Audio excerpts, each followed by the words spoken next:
Февралдын башында Бишкекте кош бойлуу келиндин жер астындагы өтмөктө кайыр сурап отурганы жергиликтүү активисттердин биринин көңүлүн буруп, социалдык желеде кызуу талкууга түшкөн. 10 жаштагы кызы менен Калыс Ордо конушунда ижара үйдө жашап жүргөн 31 жаштагы аялдын айгүнү жакындап калган эле. Жарандык активисттер ага жардам уюштуруп, каражат жана кийим-кече чогулта башташкан. 1-2 айга бул жардам жетишет болуш керек, бирок кийин бул аял заттын турмушу кандай болот экен, киреше кандай болот экен, бул мындай кыйын эле маселе да.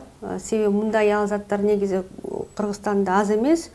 Анан көп учурда ушул баланын атасы тарабынан мындай баш тартып качып кеткендер көп болот. Ушундай энелердин жана балдардын укуктары тейленип калат да. Келин 15 февраль күнү кечинде Чүй облустук төрөтканасында көз жарды. Дарыгерлер азыр абалы дурус экенин, бирок буга чейинки татаал шарттагы жашоодон улам ага суук өткөнүн билдиришти.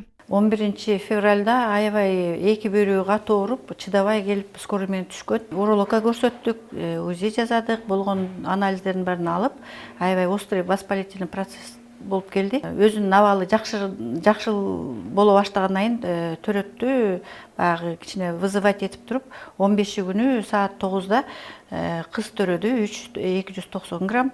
Ысымын Айжамал деп тааныштырган келин 20 февралда төрөтканадан чыгат. Ага жарандык активисттер Бишкектеги кризистик борборлордун биринен орун камдап коюшкан. Бирок келин ошко апасынын алдына барууну көздөп жатат. Маалыматка караганда азыр анын чоң кызы Кара Суу районундагы туугандарыныкында. Келин ажырашканын, көртирликтин айынан Бишкекке келип, шаар четиндеги талааларда иштеп акча тапканын билдирген.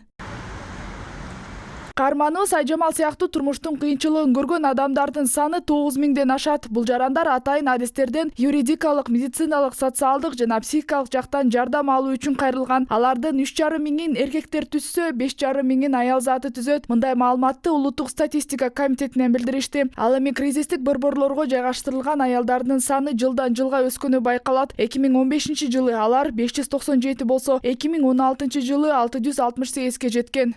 Наргиза Бекжанова, Жуманазар Абдрахман уулу, 7 канал, Бишкек өкүлчүлүгү.